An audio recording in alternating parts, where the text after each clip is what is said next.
একদল মাস্টারমাইন্ড চোর যারা প্রতিটি চুরি করে খুব প্ল্যান করে।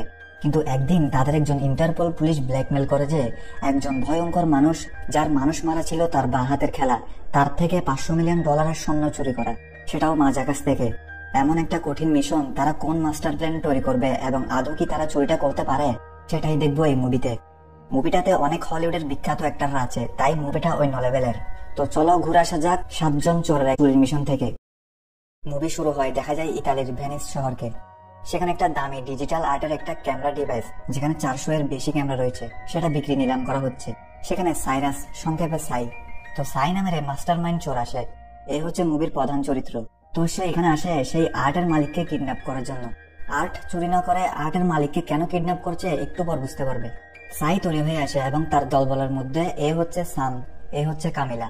এদের বিভিন্ন জায়গায় ভেস ধরিয়ে রেখেছে। তো সে ভেতরে ঢোকার সময় ড্যান্টন নামের একজন তাকে বলে ইতালির সুন্দর মাস্কটি করতে। সাইরাস মানা করে দেয়। সাইরাস আসবে বলে আগে থেকে তাকে ধরার জন্য ইন্টারপোল পুলিশ নজরদারি করে রেখেছে।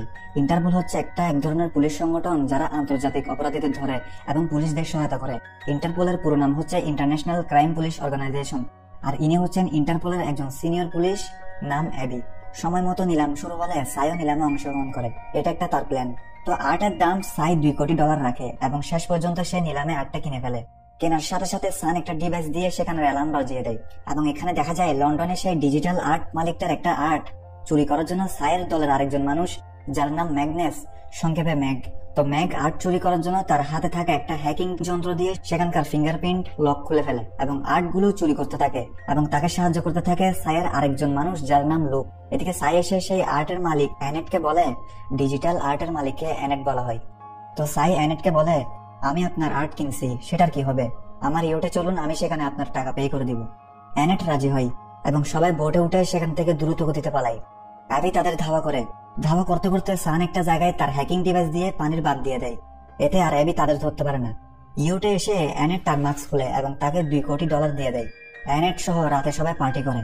সকালে যখন তারা উঠে তখন অ্যানেট দেখে তার নিখোঁজ হওয়ার খবর সব জায়গায় ছড়িয়ে গেছে। সে বুঝে যায় তাকে কিডন্যাপ করা হয়েছে। তখন সাই বলে, দেখো অ্যানেট, আমরা তোমার ডিজিটাল আর্ট যন্ত্রটি চুরি করিনি, আমরা শুধু তোমার একটা ব্যাঙ্গো আর্ট চুরি করেছি। তোমার নিখোঁজ হওয়ার খবরটা সব জায়গায় ছড়িয়ে পড়েছে এবং তোমার আর্টেরও দাম বেড়ে গেছে, যেমনটা মোনালিসা আর্টের সঙ্গে হয়েছে। সেজন্য তোমার আর্টকে আমরা কালোবাজারে বিক্রি করেছি, যেন তোমার সেই ক্যামেরা ডিভাইসটি কিনতে পারি। এবং সাই দেখাই ব্যাঙ্গো আর্টটার দাম বেড়ে $8 কোটি বিক্রি হয়ে গেছে। এবং সাই বলে, হিসাব অনুযায়ী তুমি $3.25 কোটি আয় করেছো। এতে অ্যানেট খুশি হয় এবং সবাই মিলে মজা করতে থাকে। এদিকে দেখা যায় ড্যান্টন কোনো ল্যাংড়া ছিল না, সে সাইয়ের দলের মানুষ ছিল। অ্যাবি তাকে ধরে ফেলে। তখন অ্যাবিকে কেউ যেন একটা পার্সেল দিয়েছে, পার্সেলটা সাই পাঠিয়েছিল এবং দেখা যায় সেখানে অ্যাবি আর সাইয়ের ছবি। এবং এখান থেকে বোঝা যায় কোনো এক সময় সাইয়ের গার্লফ্রেন্ড ছিল অ্যাবি। সাই সবসময় এমন মাস্টারমাইন্ড করে চুরি করে যে চুরিটা সে করেছে তার প্রমাণ পুলিশ পায় না, সেই জন্য তাকে গ্রেফতার করা হয় না। কিন্তু অ্যাবি জানে সাই একজন চোর। অ্যাবি ড্যান্টনকে নিয়ে লন্ডন ইন্টারপোল অফিসে আসে। সেখানে একজন সিনিয়র পুলিশ, যার নাম হাক্সলি, সে অ্যাবিকে একটা গুরুত্বপূর্ণ কথা বলার জন্য ডাকে। অফিসে এসে হাক্সলি বলে, এই মানুষটার নাম জর্গেনসেন, সংক্ষেপে জর্গেন। জর্গেন একজন ভালো ব্যাংকার ছিল। পরবর্তী দেশে আতঙ্কবাদীদের সাথে হাত মিলাই এবং তাদের টাকা পাচার করত। এবং আতঙ্কবাদী যখন কোনো জায়গায় হামলা করত, যেমন বোম ব্লাস্ট করত, আগুন ধরিয়ে দিত, তখন স্টক মার্কেটের দাম কমতো এবং জর্গেন এতে অনেক টাকা কামাতো। অর্থাৎ নিরীহ মানুষদের মেরে সে টাকা কামাতো এবং ধীরে ধীরে মানুষ মারা তার বা হাতের খেলা হয়ে যায়। হাক্সলি বলে সে 1 বছর ধরে তাকে ধরতে চাচ্ছে, কিন্তু তার বিরুদ্ধে কোনো প্রমাণ না থাকায় তাকে ধরা যাবে না এবং সবাই তাকে বাঘার মতো ভয় করে, সেজন্য কেউ তার সাক্ষী তো দূরের কথা, তার নাম পর্যন্ত মুখে আনে না। হাক্সলি আরো বলে, জর্গেনের দলে তার একজন মানুষ, যার নাম আর্থার টিগ। হাক্সলি টিগকে মেরে ধরে জানতে পারে যে জর্গেন তাকে একটা নতুন কাজ দিয়েছে। তারা একটা লেভাইথন হ্যাকার গ্রুপের সাথে এক হয়েছে। তারা একটা ধ্বংস চালাবে যেখানে শহরের পানির উপর প্রভাব পড়বে এবং লেভাইথন তার পেমেন্ট টাকার বদলে স্বর্ণ নিবে, যেগুলোর দাম $500 মিলিয়ন এবং সেগুলো লন্ডনের ব্যাংক থেকে জিউরিক যাবে 17 দিনের মধ্যে। এখন মানুষদের বাঁচাতে পুলিশ স্বর্ণগুলো সরাসরি বাধা দিতে পারবে না, কারণ তাদের বিরুদ্ধে প্রমাণ নেই।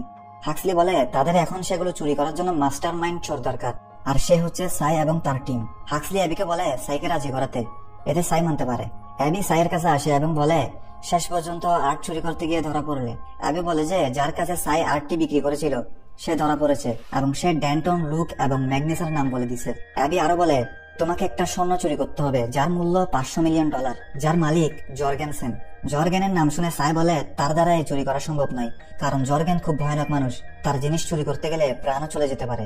অ্যাবি বলে যে সে যদি রাজি না হয় তার দলের সব সদস্য অনেক বছর জেলেই থাকতে হবে, আর যদি রাজি হয়ে যায় তাহলে তাদের আগে পরে সব কেস বাতিল করা হবে এবং তাদের গ্রেফতার করা হবে না। সাই বলে তাদের মিশনে তাকেও সাথে দিতে হবে। অ্যাবি পুলিশ হওয়ার কারণে প্রথমে মানা করলেও পরে রাজি হয়ে যায়। অ্যাবি সাইয়ের টিমের কাছে আসে। সাইয়ের টিম সব কথা শোনার পর রাজি হয় না। তারা বলে এই মিশনটা অনেক কঠিন এবং কি জানে আমাদের দিয়ে কাজ করিয়ে সে নিজে সরে পড়বে। সাই তাদের বুঝায় এবং বলে অ্যাবি তাদের প্রমাণ সহ ধরে ফেলেছে। এটা শুনে পুরো টিম রাজি হয়। অ্যাবি তাদের এই মিশন সম্পর্কে বুঝায় এবং বলে 17 দিন পর জর্গেন $500 মিলিয়ন স্বর্ণের বার লন্ডন ব্যাংক থেকে জিউরিক পাঠাবে। স্বর্ণগুলোকে একটা বাক্সে ভরা হবে, তার ওজন হবে 10 টন। তারপর সেগুলো ব্যাংক থেকে কড়াকড়ি সিকিউরিটিতে এয়ারপোর্ট পৌঁছানো হবে এবং সেখান থেকে জিউরিক যাবে একটা প্যাসেঞ্জার প্লেন করে সেগুলোকে নিয়ে যাওয়া হবে। এরপর দেখা যায় জর্গেন জেনে গেছে তার দলের একজন মানুষ পুলিশকে সবকিছু বলে দিছে। জর্গেনের একজন লোক যার নাম কর্মেক, সে টিককে মারতে থাকে।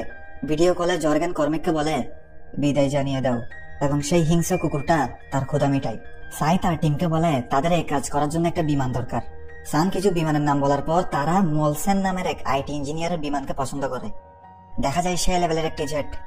মলসেন বলে তার এই জেটটি নাসার একটা পরীক্ষার জন্য বানানো হয়েছে। পরীক্ষা করার পর জেটটি উড়ানো আইনগত অপরাধ, কিন্তু সে মাঝে মধ্যে জেটটি উড়ায়। তখন এই কথা শুনে অ্যাবি তাকে তার বেস দেখায় এবং বলে তুমি একজন ইন্টারপোল অফিসারের সামনে এই কথাগুলো বলেছো। এভাবে তাকে ব্ল্যাকমেল করতে থাকে। মলসেন রাজি হয়ে যায়। তারপর দেখা যায় তারা বিমান রাখার একটা বড় জায়গায় তাদের আস্তানা বানায়। ম্যাগনেস একটা লেজার বানায় যেটা দিয়ে লকার কাটা যায়, আর কামিলা সেই জেটটি চালানোর প্র্যাকটিস করতে থাকে।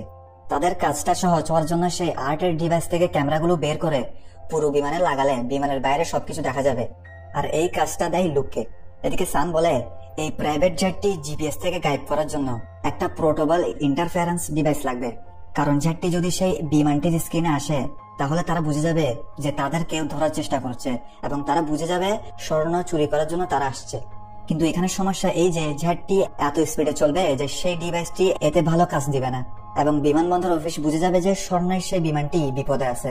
সাই বলে তাহলে তাদের একজন মানুষ বিমানবন্দরে থাকতে হবে যেন সে ভুলভাল সিগন্যাল শোনাতে পারে। অ্যাবি বলে তার একজন পরিচিত মানুষ আছে যার নাম হ্যারি। সাই আর অ্যাবি সেখানে যায়। দেখা যায় হ্যারি অদ্ভুত ধরনের মানুষ। হ্যারি ঝুঁকিপূর্ণ কাজ দেখে মানা করে দেয়, কিন্তু সাই তাকে $10 লক্ষ দিবে বলে দেয়। হ্যারিটা শুনে বলে আপনাদের সাথে কাজ করে ভালো লাগবে। এদিকে হাক্সলি অ্যাবি ও সাইয়ের সঙ্গে দেখা করে। হাক্সলি জানাই আর্থের লাশ পাওয়া গেছে এবং বলে হয়তো 10 দিনের মধ্যে নিয়ে যাওয়া হবে স্বর্ণগুলো।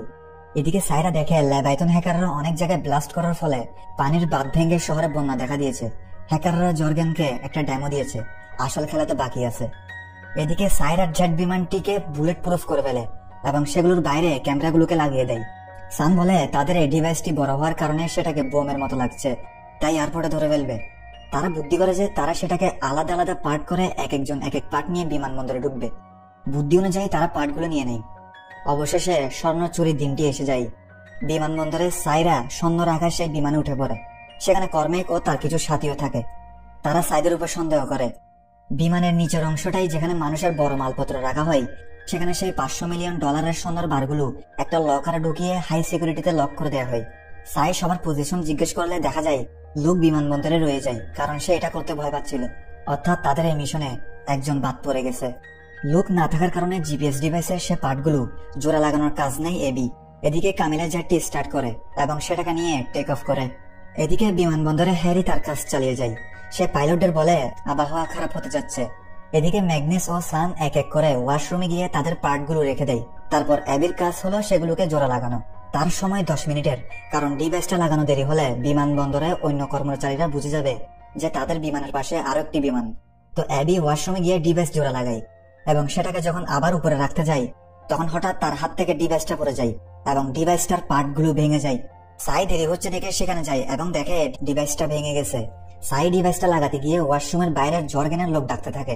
তখন অ্যাবি ওয়াশরুমে এক ধরনের আওয়াজ, হ্যাঁ ওই আওয়াজটা করতে থাকে এবং বাইরে থাকা লোকটা মনে করে তারা ব্যস্ত আছে। সময় ছিল 1 মিনিট। এদিকে কামিলা বিমানের একদম কাছে এসে যায়। 1 মিনিট পার হয়ে যাওয়ার কারণে বিমানবন্দরে উঠে যায় 2টি বিমানের চিহ্ন। সেখানে একজন কর্মচারী এটা দেখে এবং সেটা হ্যারিকে জানালে হ্যারি বলে স্যান্ড্রা অনেক হয়েছে, তুমি আমাকে এসব কথা বলে কষ্ট দাও। তুমি কি মনে করো আমি কাজ ঠিকভাবে করতে পারি না, শুধু আমি চলতে পারি না বলে? এসব কথা বলার সময় আবার ঠিক হয়ে যায় ডিভাইসটা, অর্থাৎ ডিভাইস লাগানো হয়ে গেছে। স্যান্ড্রা এটা দেখে মনে করে তার ভুল হয়েছে। হ্যারি তারপর বিমানের পাইলটকে বলে, সামনে আবহাওয়া ভীষণ খারাপ, প্রচুর বৃষ্টি হওয়ার কারণে রানওয়েতে ল্যান্ডিং করা সম্ভব নয়, তাই আপনারা চার্লি ডেল্টার রানওয়েতে ল্যান্ডিং করেন, যেখানে বরফের রাস্তা। এভাবে তাকে ভুল রাস্তা দেখায়। এদিকে অনেক কষ্টে কামিলা বিমানের নিচে গিয়ে তার জেটের সাথে বিমানটির লিঙ্ক করে দেয়। এখানে জেটটি লিঙ্ক করার কারণ হচ্ছে যে কামিলার জেটের মধ্যে একটা ড্রোন আছে, যেটার সাথে বড় বিমানটির একটা সংযোগ স্থাপন করলে তাদের সেই জিপিএস ডিভাইসটি একটা সিস্টেমে দেখানো হবে যে ড্রোনটি হচ্ছে বড় বিমান। এতে বিমানবন্দরের অন্য কর্মচারীরা একটু টের পাবে না যে বিমান অন্য জায়গায় ল্যান্ড করেছে। কামিলা ড্রোন ছেড়ে দেয় এবং ড্রোনটা জিউরিকের দিকে যেতে থাকে, আর বড় বিমানটি চার্লি ডেল্টাতে যেতে থাকে। বিমানের ভেতর ঘোষণা দেয় যে প্লেন জিউরিক নয় বরং অন্য জায়গায় ল্যান্ড করবে। এটা শুনে জর্গেনের মানুষ বুঝে যায় তাদের সামনে যে মানুষগুলো বসে আছে তারা পুলিশের লোক। তারা উঠে তাদের ব্যাগ বের করছে, দেখে বুঝে যায় তারা কিছু একটা করবে। সাই অবস্থা বুঝে ম্যাগনেসকে পাঠিয়ে দেয় লকার খুলতে। ম্যাগনেস সুযোগ বুঝে ড্যান্টনের কাছ থেকে একটা অক্সিজেনের বোতল, আসলে সেটার ভিতর অক্সিজেনের বোতল গ্যাস ছিল। ম্যাগনেস লকারে আসে, দেখা যায় লকারের প্রথম দরজা খোলার জন্য পাইলটের কাছে সুইচটা চাপ দিতে হবে, তাই ম্যাগনেস একটা বড় ব্যাগ লাগিয়ে দেয় দরজায়। তারপর ম্যাগনেস একটা মাস্ক লাগিয়ে গ্যাসের বোতলটা নিয়ে ব্যাগে ঢুকে পড়ে এবং ঢুকে গ্যাস ছেড়ে দেয় যেন সেখানে থাকা এমার্জেন্সি সুইচটা কাজ করে। ম্যাগনেস সুইচ ক্লিক করে সে ভেতরে ঢুকে পড়ে। তারপর সে তার বানানো লেজার কাটার দিয়ে বড় দরজাটির লক খুলতে থাকে এবং এভাবে তার কাজ চালিয়ে যায়। এদিকে উপরে বিমানের মধ্যে মারপিট শুরু হয়ে যায়। ম্যাগনেস লক খুলতে থাকে, দেখা যায় লেজার দিয়ে লক কেটে গেছে এবং লক খুলে যায়। এদিকে বিমানের রাস্তা ছোট হওয়ার কারণে বিমানের পাইলটরা খুব কষ্টে বিমান ক্র্যাশ হওয়ার হাত থেকে বাঁচায়। এদিকে কামিলাও কোনো মতে ল্যান্ড করে, কেন করে একটু পর বুঝতে পারবে।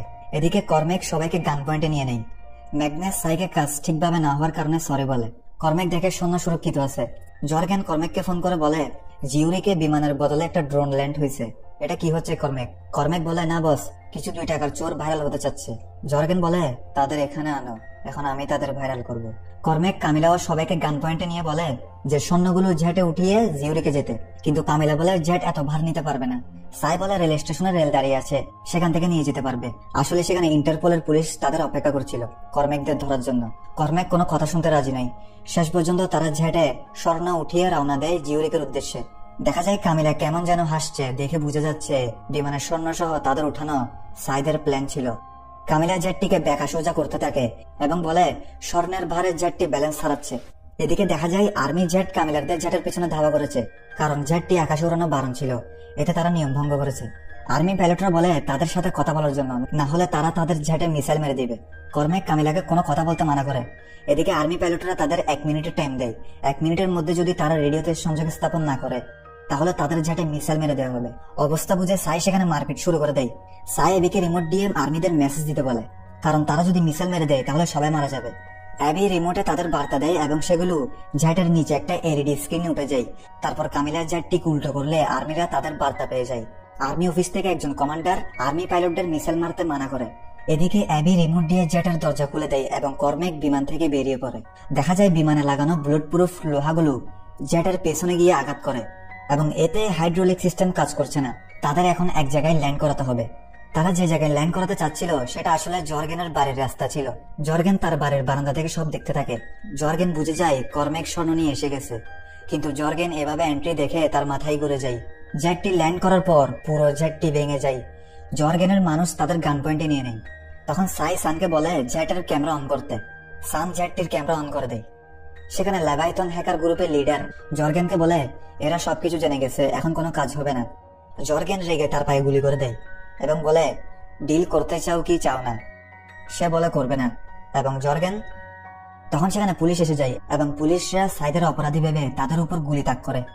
তখন সাই সানকে জেটের স্ক্রিনে ভিডিও ফুটেজ প্লে করতে বলে।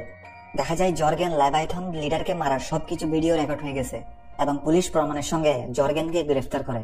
অবশেষে সাই আর অ্যাবি গাড়ি করে যখন বাড়ি ফিরছিল তখন সাই বলে আমি স্বর্ণ চুরি করেছি। অ্যাবি প্রচন্ড অবাক হয়ে যায়, কারণ স্বর্ণগুলো তো পুলিশে জব্দ করেছে। এখন সাই সে তার আসল প্ল্যান সম্পর্কে বলে যে সাই আর অ্যাবি যখন হ্যারির সঙ্গে কথা বলতে গিয়েছিল তখন ম্যাগনেস কিছু লোহার ইটকে সোনালি রং করে সেগুলোকে নকল স্বর্ণের বার বানায় এবং সেই নকল স্বর্ণগুলোও বিমানে উঠিয়ে দেয়।